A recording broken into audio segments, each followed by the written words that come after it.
The media is going to follow what brings the most viewership. Yeah. What brings the most money, what brings the most exposure. Yep. I think it's the fans. And to be honest, most of the fans that are the most critical, that is the most, I guess, racist, are trying to create this big racial divide and it's black versus and all this stuff. I think that's coming primarily from people that don't even watch. Yeah. I'm just being real. I'm only gonna be real. Hey, dreaming how dreamers do. Most of my life feel like deja vu. Even when the pressure's on, I'm careful how I make my moves. Mamba mentality, I ain't come here to play to lose. Why would I play with you? But if you made me choose, I'ma go with me. You down to go with me? Of course it won't be perfect. It'll feel complete to say the least. What's up, guys? So we're back. My name is Char. This is my guy T.O. over here. My guy Mike here. This is All Things Considered, the podcast, episode 2. Hit that like button, subscribe, comment, follow us on all socials. Let's get it popping. Yeah. All right, first of all, let's start it off with, because y'all know All Things Considered is based in Dallas. Those Mavs, they said they're not getting swept. Making history. Yeah. Making history. So get ready. Mark these words. T.O. said we are making history. We putting it on him, right? We do got a hater in here, though, from Houston. Oh, here we go. We do got a hater in here, though. Here we go. Here we go, y'all. Keep that in mind. So are you Mavs or you Rockets? Oh, I'm H-Town all day. Come on, man. What y'all expect? Gosh. Come on. What time they play? The same time y'all finna be playing after this next game. Man, stop playing, bro. Stop playing. Oh, man. So speaking of laughs and cracking a little bit of jokes, did we see that top 20 funniest people on the internet came out? A lot of conversation. Yeah. How are y'all feeling about that? We have the top 10 list. I'm going to go through. Go through. So Give us the list. So let us know. We had number 10. I'm going backwards. Okay. 85 South. All right. I like number 85 9, South. Malik B. We had Okay. Desi Banks coming in at 8. That's All kind right. of low, too. Yeah. Desi at 7. Ocho. Yeah. Then number 7, we had Curvo Dolo. 6, Funny Marco. 5, Theo Van. 4, Trey Rags. 3, Mark Phillips in RDC World. Okay. 10, Ben Dedon. And 1 at that top spot was Druski. I'm not even surprised. But low-key, my favorite Hold is on. Trey Who Rags. was 3, 2, and 1? 3 was Mark Phillips in RDC World. Uh-huh. I'm okay with 2 that. was Ben Dedon. Okay. Not okay with that. Ben Dedon, Not okay with that. he bought it. Drake bought it for him. He had to. Ain't no way. Yeah. Ben Dedon at 2 over Desi Banks? At 2. What are we talking about? Yeah. That's deep. That's deep. I like Trey Rags, though. He got like a dark humor that's And 1 is Druski. cold. I can see that. Well deserved. Druski everywhere, bro. Everywhere. So Well deserved. a lot of the conversation, though, is around Druski versus Desi Banks. Right. So how are y'all feeling about how the two of them lined up versus each other? We had Desi Banks, remember, at 8. And, of course, our number 1 was Druski. Okay. T.O., how you feeling about that? You know, I've seen a lot of discussion about it because, you know, it goes to show you the value. There's different things that people value, you know what I'm saying? Where Desi really taps into black culture and things that we can relate to on a day-to-day basis. Dude's hilarious, you know what I'm saying?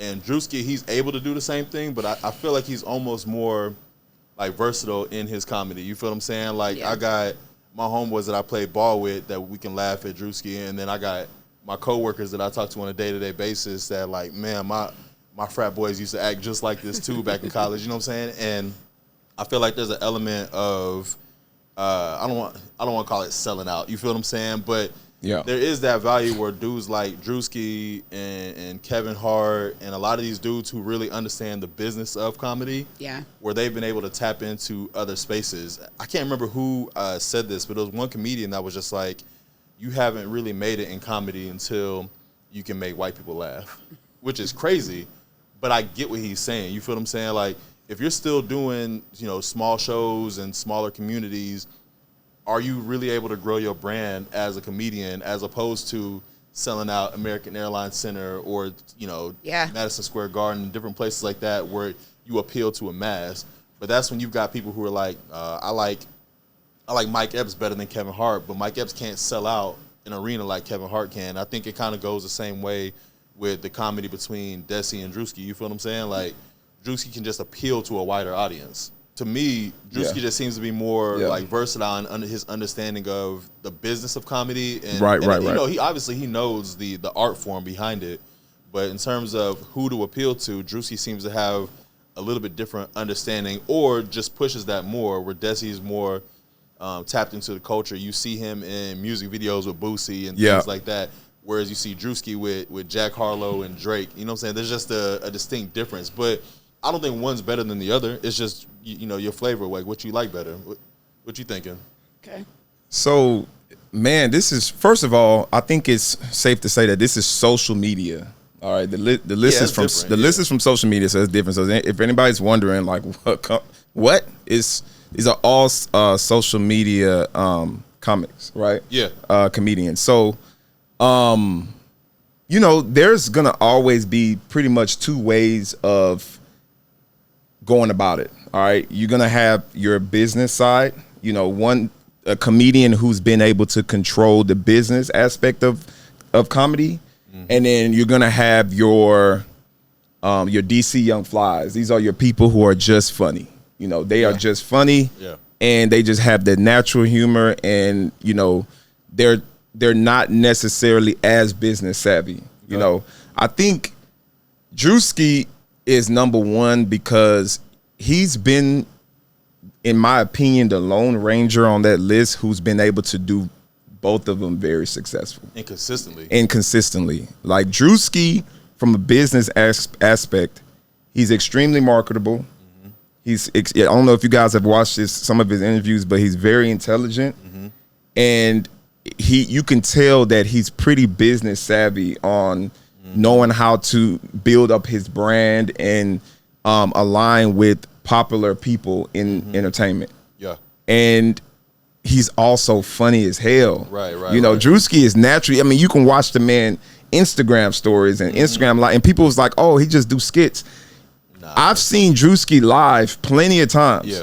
No skits, no pre-planned, nothing. And the man has natural humor. Yeah. So I think him being at one is definitely well deserved, and it's gonna enter a broader I guess conversation. But I don't know if I completely agree with that statement that you said earlier, though. Mm-hmm. You know, you know, you don't make it until you make the white person laugh. I think everybody's, you know, comedy levels are just different. You have some guys that don't, you know, they just stay true to themselves the whole time, and that's fine, and that's okay. You know, not everybody has to be a Kevin Hart. To be honest, I don't think Kevin Hart is that funny, but I think he does the business side very well. I think that's a sentiment amongst a lot of people, is Kevin Hart not that funny, Kevin Hart not that funny.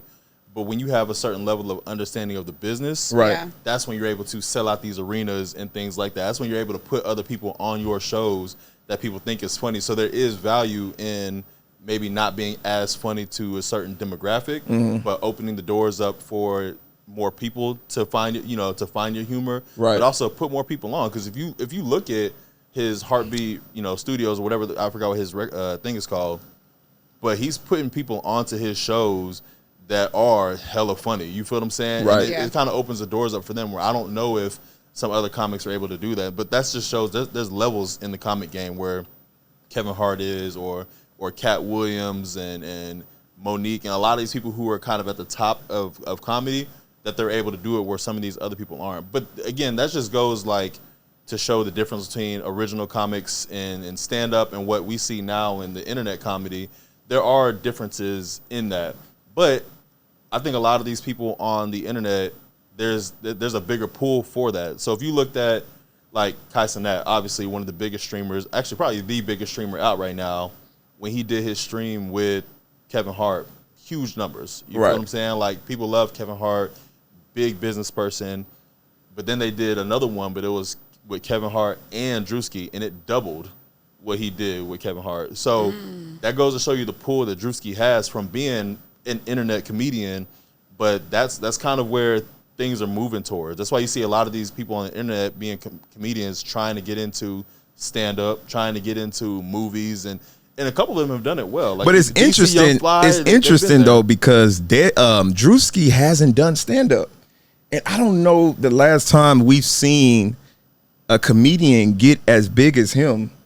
I mean, he may be the first to get as big as him that quickly and without doing stand up. The power of and social I feel media. like he has really just stayed true to himself. Well, on that list, you got 85 South, where obviously DC Young Fly is a part of that. And he's been in movies, you know what I'm saying? Like, I think he was in the next version of How High, and I seen him in some other stuff with Lil Yachty and all of them. So you know, DC Young Fly is probably not at the level of Druski is, but he's still hella popular, and he's been able to do it stand up. He's been able to do it internet comedy, and he's been able to jump in movies too. So there is people who've been able to do it, but maybe not at the level of Druski though. So let's jump into... But he does stand up. That's what I'm saying. Yeah. You know, DC does stand up though. That, you know, but go ahead. Let's jump into, so Desi Banks, we're talking about Druski and Desi Banks. But Desi Banks wasn't even 2, 3, 4, 5. Yeah, He that's was 8 on the list. Yeah, that's wild. Like, how do y'all feel about, you know, Trey Rags, Ben Dadon, Mark Phillips, Funny Marco, all these guys being above Desi Banks? Is there a reason for that, you feel? Yes. When you look at somebody like Funny Marco has been able to appeal to white audiences at a much higher rate than Desi. Okay. Desi kind of, in my opinion, has not mastered the business side of the comedy. If you look at, you know, what brand deals are we associating with Desi? I haven't seen any. You know, what major, you know, commercials or major partnership alliances or anything like that, you know, with Desi? You know, what artist is he connected to, or has he been doing a lot of, you know, Boosie? You see, and that goes to show you, you know, versus, you know, Funny Marco. I mean, he has some of the biggest entertainers that has been on his show, and he's done content with these people. But I mean, I completely disagree with him being at 8. I mean, if we're talking social media, Desi has been very consistent for a long time. Yeah. You know, he has. Somebody like Ha Davis had a run, but the reason why he's probably not on there is because of how hard he fell off. You know, but Desi have went through the Ha days, but he's still very relevant. So that one, I don't know. I disagree with that being at 8. I get it. It just comes down to preference. Like, for me, Trey Rags is one of the funniest dudes on the internet, but he kind of has a dark humor that might not appeal to everybody, but he's staying true to himself. I don't expect to see him doing stand-up or anything like that. So to see him at number 4, where he sticks to a very specific lane, is actually kind of dope to me. Says he's not trying to appeal to anything outside of his lane. Like, that's kind of what he does. And to do all of that stuff without guests, without features or anything like that in your comedy, this is all him. He playing himself in multiple angles. Like, that shit takes a lot of work. Yeah. You know what I'm saying? So I respect it, but I get why the list is what it is. Whether I agree with it or not, I fully understand why it is that. So let me ask you a question. Let me ask you guys a question. You going Kat or you going Kevin? Who's the better comedian? I've been to shows of both and enjoyed myself at both. I would probably, now if you would have asked me this like 5-10 years ago, I probably would have said Kat. I went to his last show and it was good, but I felt like the people who came before him low-key had me laughing more, to be honest with you. And Kevin Hart, for as many people say he not funny, you go to a show live, you laughing the whole time. So it really, I'm not sure. I would probably lean towards Kevin Hart because I feel like he still has some better days ahead of him. But I get the Cat Williams thing, why people say that. But that I'll probably say Kevin. So Hart. You're going Kevin, okay? I'll go Kevin. Sure. What you got? Who you got? I'm gonna say I'm not the biggest Kevin Hart fan because I feel like sometimes it's just redundant and it's extra. And you're like, okay, we get it. You're the short guy, and it's funny, and blah, blah, blah, blah, blah. But I'm gonna say Kevin Hart because of everything else he does. Like, I like the movies that he's in, you know? Like, and so, and I watch that. Like, Cat Williams, things that he's been in, I like it. But But again, when we go back to that whole, appealing to different demographics or just one demographic, I feel like Cat Williams has been in more movies that appeal more to the Black culture, whereas Kevin Hart has had movies that appeal to different demographics, Yeah. And so... And there's a level of consistency. Like I feel like we see Kevin Hart more, whether it's on social media. Yeah. He's probably put out 4 movies in the last 2 years. Yeah. He's been on the Tom Brady roast. You know what I'm saying? Like there's just so many things, so many more things that. Well, when you're mainstream, I mean, you got 20,000 different opportunities to pull from. Guys, if we're talking about comedians, just straight comedy, I mean, Cat Williams is not even close. The reason why, and I'll tell you, most comedians will literally tell you, they've said it. Most comedians will align with Cat Williams before Kevin Hart. They'll tell you Cat Williams funnier. And the thing is, we have to stop. Me personally, I feel like we have to stop saying that because somebody can appeal to these types of people that are different from the ideal, I guess, Black culture or whatever, just because somebody can get into the white audience or different audience, that they're better. That just means that they're a little bit more diverse. Diverse does not automatically equals better. But diversity a lot of times means more success. So it depends on what you want. Are you a person that all you care about is staying true to yourself and what you come from, or do you want the success part of it? Do you want to be able to appeal to more? And I feel like there's a thing where it's like, if you get the success part and you get a bunch of people on board, then you can kind of go back and push the limit more and bring the Black culture or those things more into it once you grab this audience. But again, to each his own. But I just feel like it doesn't mean you're better. It just depends on what you define for success as yourself. Yeah, and and I think the answer to who's more successful would have been Kevin Hart. Yeah.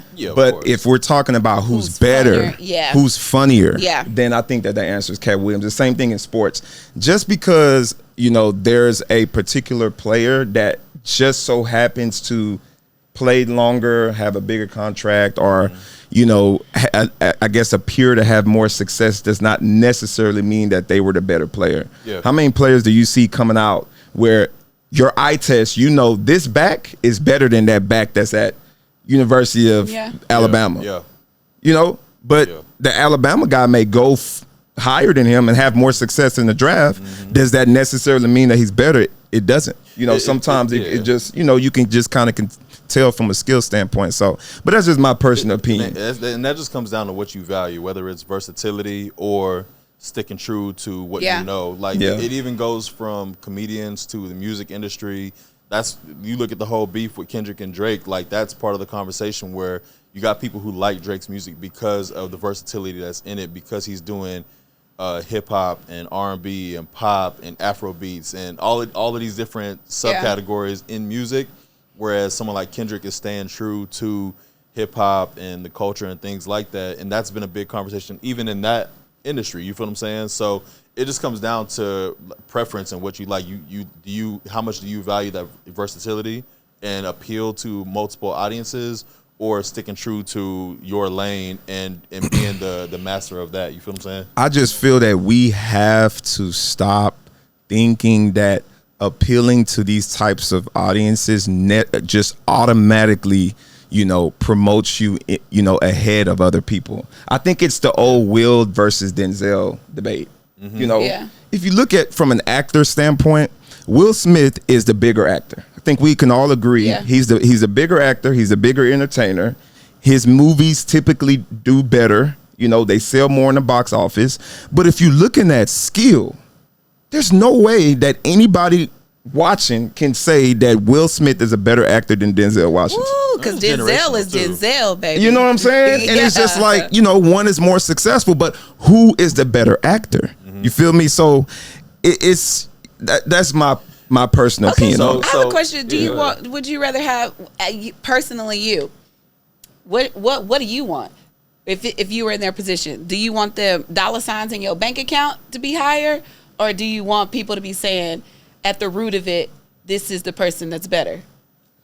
I mean, me personally, of course, because I'm a business guy. I mean, at the end of the day, it's business for me. That's me personally. But if somebody, you know, just because there's, for example, another podcast that's getting more views than us, does not automatically mean that podcast is better. Yeah. You know? Yeah. It can be like, this is an up and coming podcast that I feel like is better than this mainstream podcast.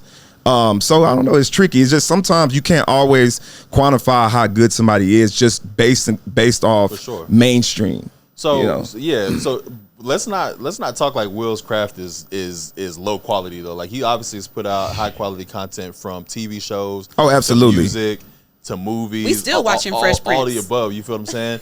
But it is interesting because now we're talking about versatility, and I saw people having this conversation saying, have you seen any role that Denzel has done that Will couldn't do, and have you seen Will do a role that Denzel couldn't do?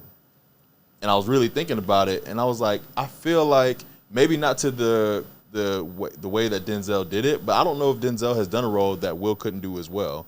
But I don't know if you're gonna see Denzel playing in, you know, Hancock or Suicide Squad, the funny stuff Fresh too. Prince. Yeah, I feel like Will has that versatility to be able to bounce in more spaces. But I think you could see Will in a Training Day. You see how he acts in Bad Boys and some of these other movies. Even I Am Legend. That's I pretty Am Legend. serious. You Yeah. can see Will. You can see it's Will. So crazy because we've had Brian Don't Kill Me. Like Will could do some of these things. Will could do these things, and that versatility. There's value in that. And That's a good way to look at it. I never thought about that. So as athletes, I'm gonna, and I'm sorry, y'all, I'm always gonna, you know, kind of go into from an athlete standpoint. So I can give you an example. Okay.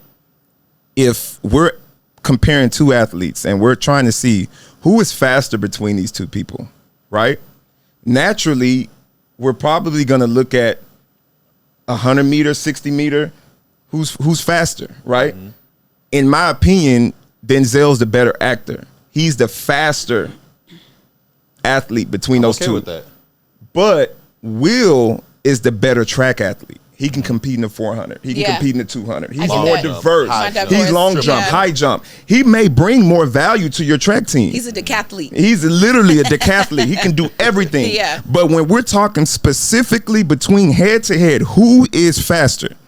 That's the answer. I'm good with that. Yeah. Cool. I'm good with that. I can go with that. I know those Denzel roles that pull me in. I'm like, ooh, man, they both can play it. Will can probably play more diverse roles than Denzel. Mm-hmm. But who's going to play this role the best? Yeah. That's the question.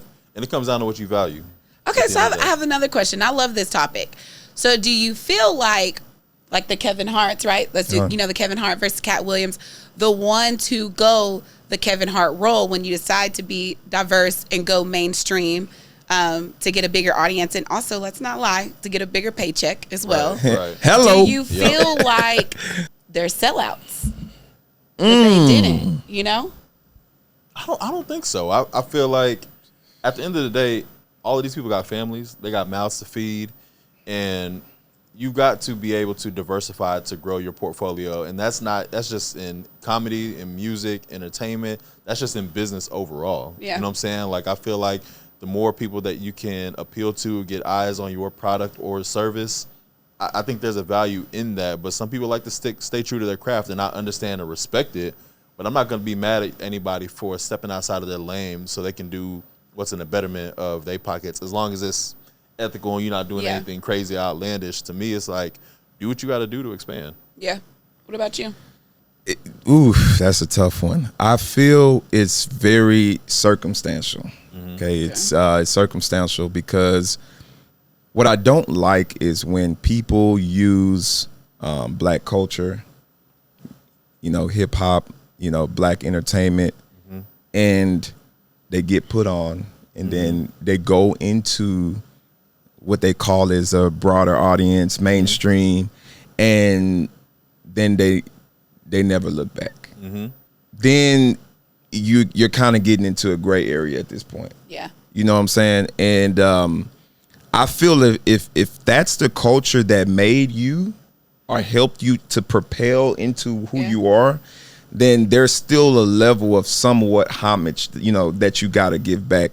And I think when people, you know, reach that level and they never look back, they never, you know, do anything, I think then you're getting into that gray area. Martin Lawrence is a great example of, you know, coming up through that era, putting so many of his people on, and these people going into mainstream. But Martin always grabbed one, Yeah. as he was going up. And I think that that's why he's probably one of the most respected, people in that industry, is because he's been able to help so many people like him. And I'm not saying that that's the duty of everybody in the industry, but what I am saying is, if you know that, living single is what put you on and helped your career, hey, it's not going to kill you to make it to an award show every now and then. Yeah. It's not going to kill you to, go back and talk at this school, or, repost something from a new comedian coming up. I think it's when you reach that mecca and you never look back. Yeah. You're like, all right, I've made it. Thank y'all, but deuce. Yeah. That's when you kind of get into that gray area. I think it's one of those things where it's like, don't forget your roots. Don't forget where you came from type of thing, All right, Mike. So you brought us the little sports analogy earlier, which got me thinking in my mind. We're talking about media, culture. So I think we should discuss this whole Angel Reese versus Caitlin Clark. Oh, Lord have mercy. Debate, situation, everything that's going on. I'm going to hit back at you since you brought up the sports analogy. Where you going? You Angel Reese or you a Caitlin Clark? How you feeling? That's a good switch. She hit us with a curveball. You got it, big dog. Oh man. So okay. We were talking about business, right? Deciding between, basically what we've been talking about so far is skill, versus the business. You staying true to yourself, or going business route. People first and foremost pit these two ladies against each other, and we loved. I mean, I watched the women's college basketball, during their tournament, during March Madness, all that. I don't know if I was ever tuned in to women's on the college basketball side ever. I mean, they brought a lot of entertainment to that sport. Yeah. And I think people are drawn into the fact that these girls are really hooping. Yeah. And I think that people miss. This is the thing, right? Let's take the NFL, for example. The NFL, when they're looking to, every year the NFL is looking to see how they're going to be able to increase viewership from a TV, TV numbers, revenue standpoint. They're trying to get a broader audience. What is one of the things that the NFL did this past season when they was trying to get into a broader audience? What goal did they do? We have the rule changes for player safety. You've got the NFL teams doing more games internationally in Germany and Mexico City. That's one. To get more eyes and marketability. There was something specific that they do, and there was a specific person that they highlighted. You gotta. I mean, NFL and Kansas City Chiefs, Taylor Swift. Absolutely. Yeah. Bingo. Yeah. Ding, ding, ding. Yeah. So what the NFL said was, you know what? We have to appeal to women. Yeah. And bring a women audience, and they had a Taylor Swift angle, and every 3 seconds it was panning to Taylor Swift, right? People were so mad about it, but I literally have friends that are Swifties all day. Right. Their husbands love football, never cared to watch it, and now they were watching it just to tuning in. Clip of her. Like, exactly. And what happened to the numbers? It increased. Man, in terms of viewership. Absolutely. I don't know if you saw, I forgot who's what's the fullback's name for the 49ers? But his wife started making the apparel. Jackets. Yes. Oh yeah, they're dope too. And there was so many conversations about people doing that. But I was like, bro, in NFL spaces, there haven't really been somebody, a woman who's taken the initiative to make women's apparel. Like all the women's apparel was just like jerseys and stuff like that previously. But she was actually putting some dope ass jackets and apparel together. I was like, damn, that's actually an interesting lane. I think the NBA has been better about that, but the NFL, it's like a boys' league. You know what I'm saying? So it was kind of cool to see that. So, but to your point, appealing to the women audience, right? And I think that was definitely something that happened last season too. Right. So to go back, to where I was headed, basically from a WNBA standpoint, when you're talking about, so the Caitlin Clark and the Angel Reese side, this is basically what you're talking about is Caitlin Clark, 90% of men is going to be on this side. Let's call it what it is. The Angel Reese side, kind of Angel Reese, anti-Caitlin Clark, or whatever you want to call it, majority women, okay? It's going to be on that side, you know, particularly probably black women, right? All right. The reason of that is because over here, the men we are more logical. We like to, you know, we're problem solvers. We're going to see this as we want to just see these girls hoop. We see a good hooper. This girl, it looks like the female version of Steph Curry. We like watching her play. Yeah. You know, I'm not going to lie. Angel Reese is a good basketball player. She ain't that exciting like that. You know, when you look at Caitlin Clark, I mean, this girl, the way that she's playing the game is crazy. Yeah. And it's mirroring something on the guy side that we love, which is on the Steph Curry side, right? So to kind of go back to my point, where I was getting at was, from a WNBA standpoint, I think personally, they have to broaden their reach. All the women that were watching WNBA prior to these girls, guess what? They're still going to watch them. Yeah. There's no, the women that weren't watching the WNBA, the casual woman is not going to wake up one day and say, oh, let me watch the WNBA. They barely watching the NBA. Right. Yeah. They're not going to watch the WNBA. Where the extra viewers are coming from the WNBA side is it's us. Okay, hold on. Let me stop you though. Women are problem solvers. I just had to throw that in there. But here we go. I told y'all I was going. He said I was going to get us canceled already. That's a whole nother podcast. But you did make a great point though. I feel like it's one of those things where it's just the flashiness. Like there's a lot of players on a football field, but a center is very important. Right. What is a quarterback without a center? Yeah. But do we ever talk about him? No, we're talking about the flashy person, the quarterback. 3-pointers are flashy. Absolutely. That's a flashy type of way to play. That's more exciting. And so I think that's just the conversation too. Like you said, it's just we want, like, that's exciting to watch. Like you said, it's like a Steph Curry. Like we throwing up threes here and there. It's not the Angel Reese isn't great. She is great. Yeah. But it's just more flashy to watch somebody put up a bunch of 3-pointers like it's nothing, just draining them, you know? I think the issue is, and you tell me this, because it's a lot of conversations that I have with black women, and it's not necessarily is Angel Reese better, is Caitlin Clark better, because truthfully, I think Caitlin Clark's better. But that's a whole different conversation. What it really boils down to is how the media perceives them and the conversation surrounding them, and why is it that everything is, you know, people coming to almost save Caitlin Clark from the hate that she's getting, but they don't necessarily put up that same fight for Angel Reese, who has, you know, spoken out and said she's received death threats. She's received a lot of negative comments and conversations, I think more so in college than the WNBA. But I think that's a lot of people's issue, is just how the media and the conversations that surround them are, where you got people who use Caitlin Clark's name almost as a symbol of misogyny and bigotry and racism and things like that. So I guess what's kind of your thoughts on the difference in how media talks about them? Bro, look, man, it does not matter who you are. You know this as well as I do as a player. You know this. If you are going to be the villain, that is what you sign yourself up for. I agree. Angel Reese signed herself up to be to showboat. When she wins, she gonna let you hear it. She gonna be in your ear. She's gonna flaunt. She's gonna do the ring. She's gonna do that in your face.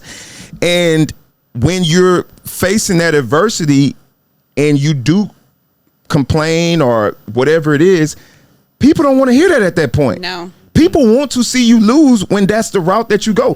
When you are the Floyd Mayweathers of the world, they want to see Floyd get knocked out. Yeah. That's just a matter of it is. What's homeboy that's boxing, the YouTuber right now? Jake Paul. Do you know how many millions of people want to see that dude get knocked out? Yep. I want to see him get knocked out. Yeah. Because we're tired of seeing him. Yep. He showboats, he flat. So, bro, that is the difference, bro. Caitlin Clark brings her lunch pail to work, goes to work, after work, answers what she needs to answer, goes home, work on the game, come back with the same lunch pail again. And I think Angel Reese is on social media, doing this, doing that, talking this, and bro, that is why. That's the answer to your question. And I feel like it's also since WNBA and this sport is getting more popular, this is the first time we've really had to deal with it. I feel like men's sports have to deal with this all the time. Right. I mean, I've seen, I'm a huge Cowboys fan.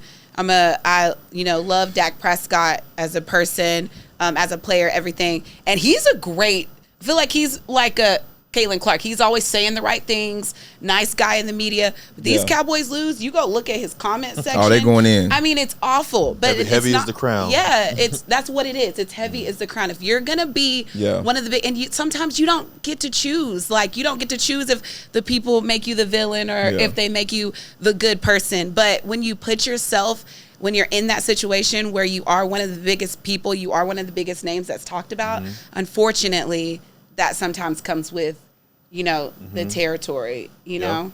So you have a lot of women who will say, okay, if she's not anything special athletically or not breaking rookie records or doing anything like that, we have a lot of other black women who have dominated this space for a long period of time.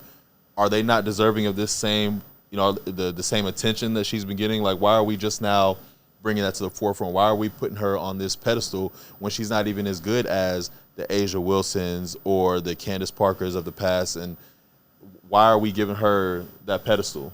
Because prior to this year, the WNBA has been profiting in the negatives. Yes. In the negatives.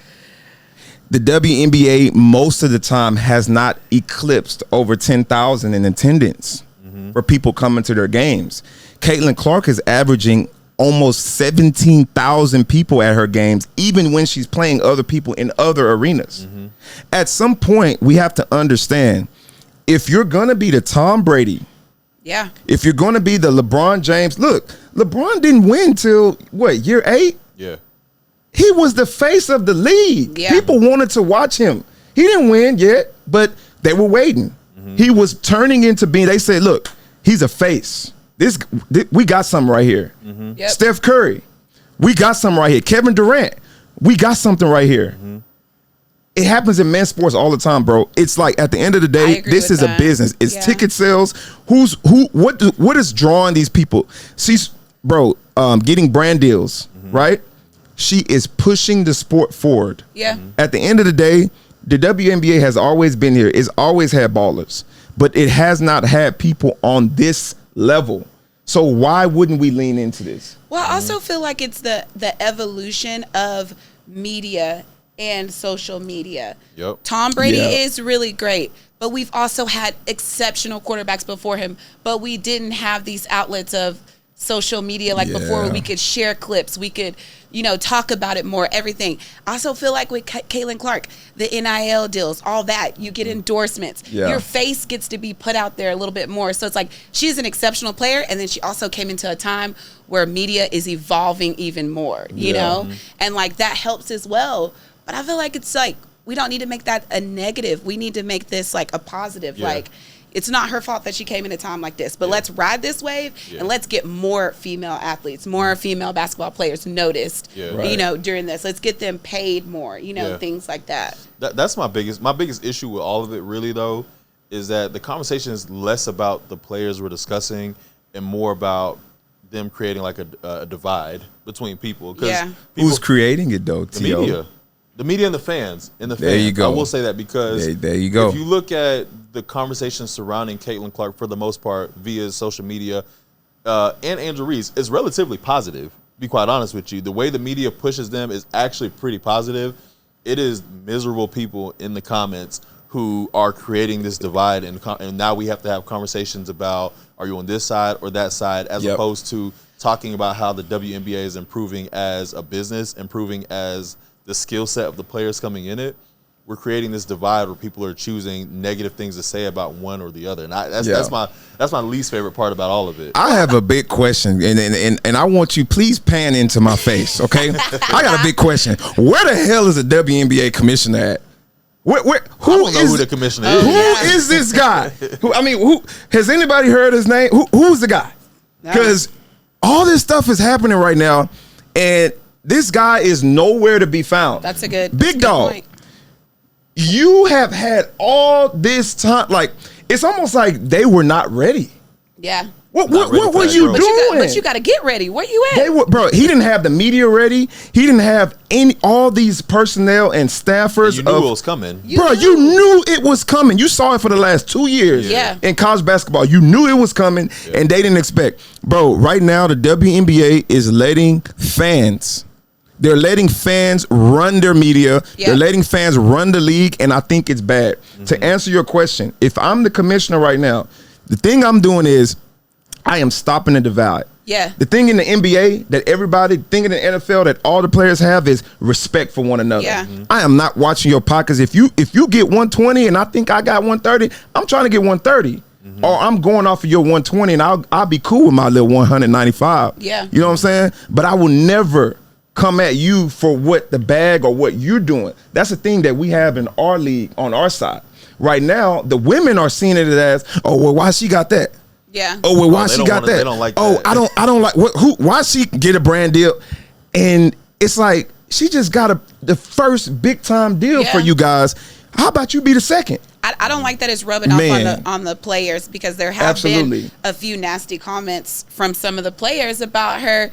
And there's also been, I watched a game where she was purposely pushed like a couple of times in the game. She better than me, baby, because at this point I'm pushing you back and I don't even care. Like, it's just, and I don't like that, because at this point we're not trying to hurt people, and that's in all the men's sports, they'll play hard against each other, but you'll always hear we don't want anybody to get hurt. Right. And when you purposely pushing somebody over and stepping over, I don't like that. Like, I think I forgot it was one player. I think it was from, I can't remember what team, but she pretty much was like, what else does she bring to the game? What else can she do besides shoot 3 points? Carter, yes.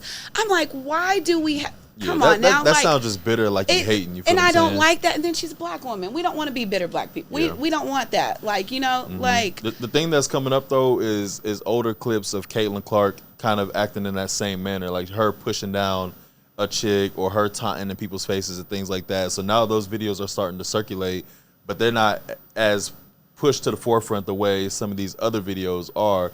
And that kind of goes back to the origin of this conversation. Like, why is the media picking and choosing who they want to elevate and who they want to appear in a certain light to the audience? You know what I'm saying? So I think that's most women's issues with it, is just how the media is choosing to create certain narratives. You feel what I'm saying? But I feel like that's the media. That's entertainment. This is nothing. That's entertainment. The media is going to follow what brings the most viewership. Yeah. What brings the most money, what brings the most exposure. Yep. I think it's the fans. And to be honest, most of the fans that are the most critical, that is the most, I guess, racist, are trying to create this big racial divide and it's black versus and all this stuff. I think that's coming primarily from people that don't even watch. Yeah. I'm just being real. I'm only gonna be real.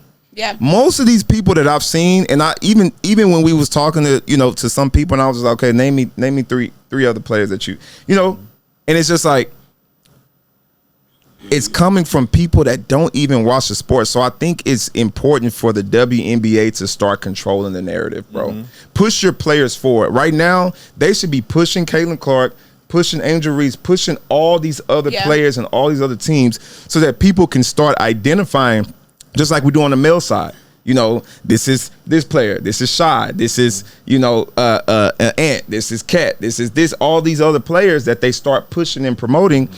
We should be doing that on the WNBA side. And they're missing that hole that they have right now. I think they need to also have a talk with the players. Like, let's speak, because the more that they're speaking negative, they're putting out with that narrative too. They're going with the media. If they speak positively about each other, then people will start to change as well. But with you bringing up off record, I told T.O. that the commissioner need to fine them. That's what they need to do. No, Fine them. Fine them. Hey, if y'all don't want to speak, they're not making enough money to be fined like that. Did you anyway. see how much they make? How much they make? They got fined after one game. I think fine them $5,000 after they didn't show up to the media or something like that. Fine them $2,500. Yeah. But speaking of business, though, we're gonna move on, because we need to talk about this. This one is another hot topic. Speaking of business, how do you guys feel from a business perspective, the Olympic team not adding Caitlin Clark? Oh, you got it, Mike. T.O., go ahead and grab that one, big dog. When you talk about the business side of things, obviously you should have Caitlin Clark on the team. In my opinion, though, the Olympics has never been about viewership. It's never been about growing the game. The Olympics is completely separate from the WNBA at a purely competitive level.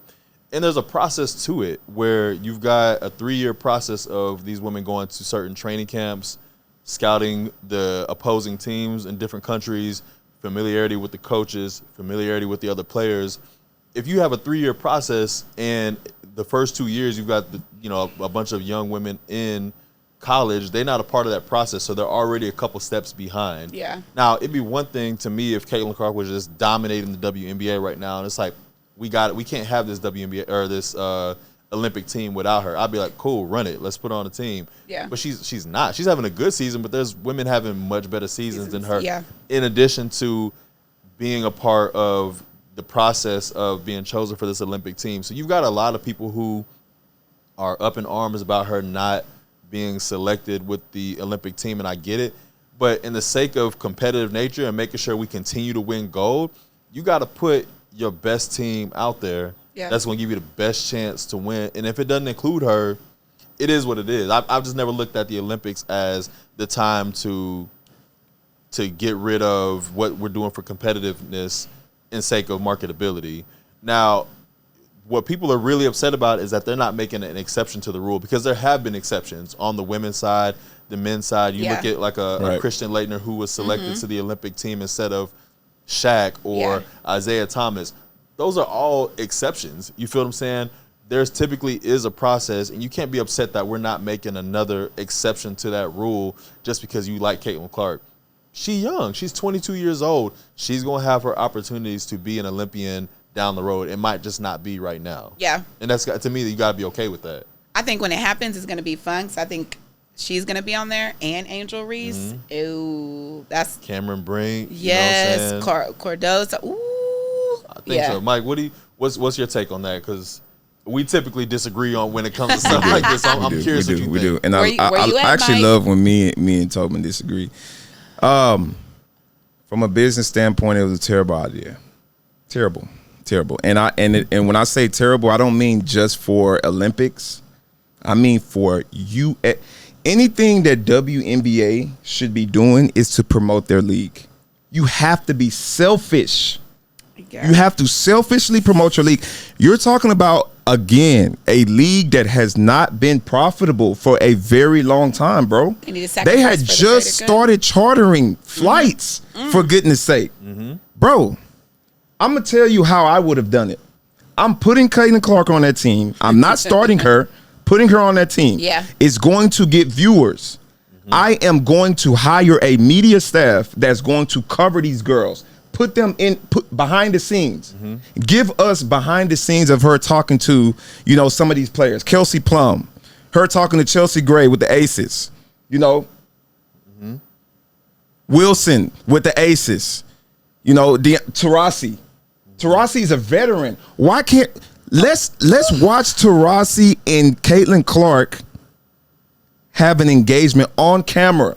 You know how many people would like to see that? Oh, a lot, because Taurasi has had a lot to say. Taurasi is a veteran. Yeah. Put the veteran up against the young buck. Let's see. Film the practice. You remember when the Dream Team, when they filmed the practices where MJ was going that Magic? Yep.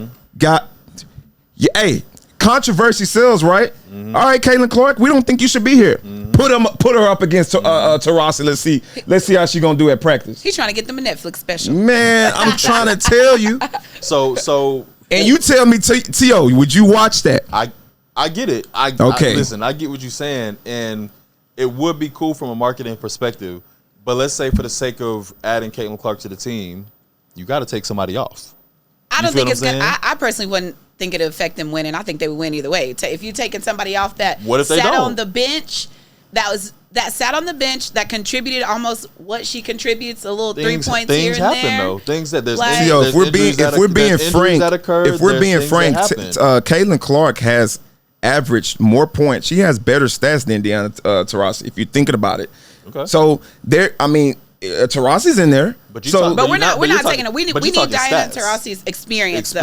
I understand that. I'm just making the point that there's other deserving women that should have also been in this lineup, and they didn't make it. But there's a process to it, and you've got other women who've outperformed, especially in the WNBA, who've outperformed both Caitlin Clark and Diana Taurasi. But there is a process. There is value in the leadership aspect. She's got experience. She's a multi-gold medalist in the Olympics. There's value in that experience opposed to Caitlin Clark, who's shooting an inefficient 16, 17 Okay, you're points a Amazon. game. You're Amazon, though. You just invested $250 million into the WNBA. Mm-hmm. Do you want Caitlin Clark on that team? She can be on a team in 4 years. Do you want Caitlin Clark on that Olympic team if you're Amazon and you just invested $250 million into the WNBA? Yes or no?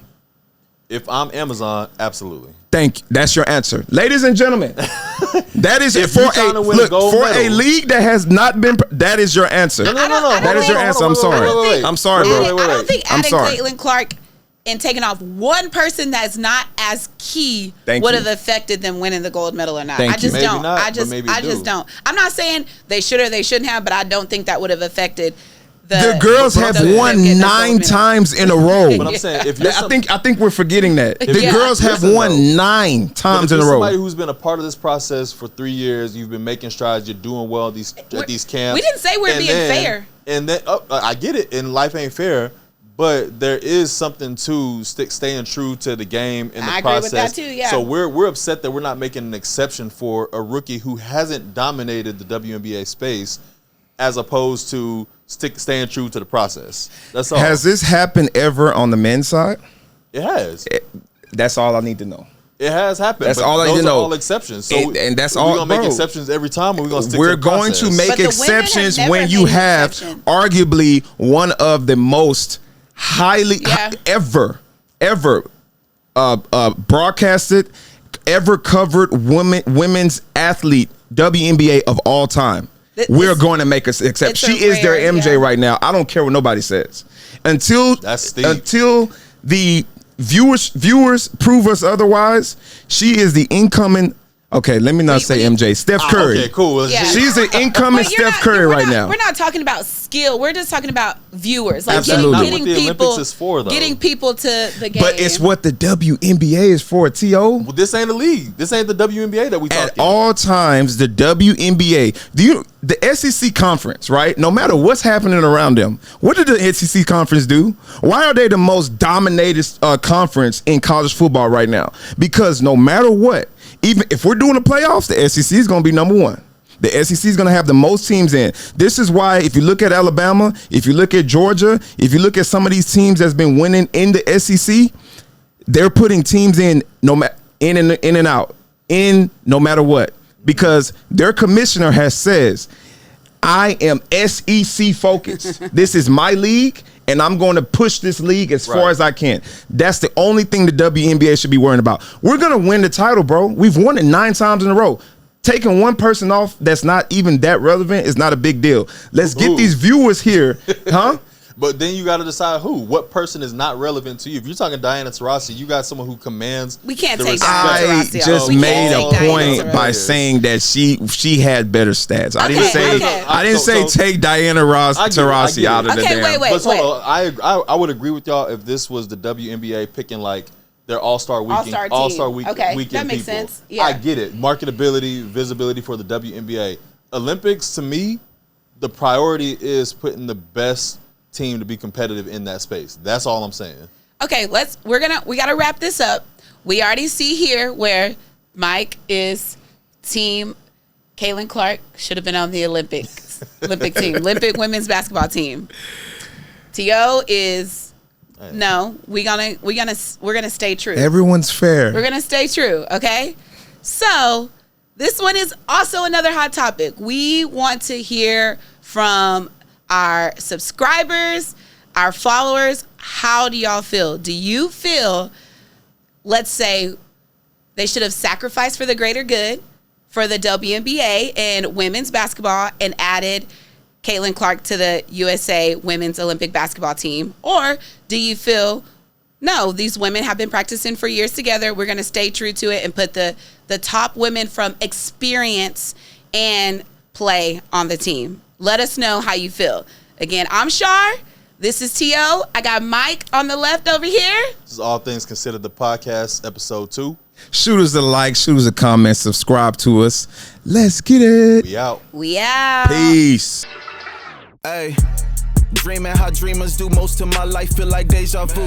Even when the pressure's on, I'm careful how I make my moves. Mamba mentality, I ain't come here to play to lose. Why would I play with you? But if you made me choose,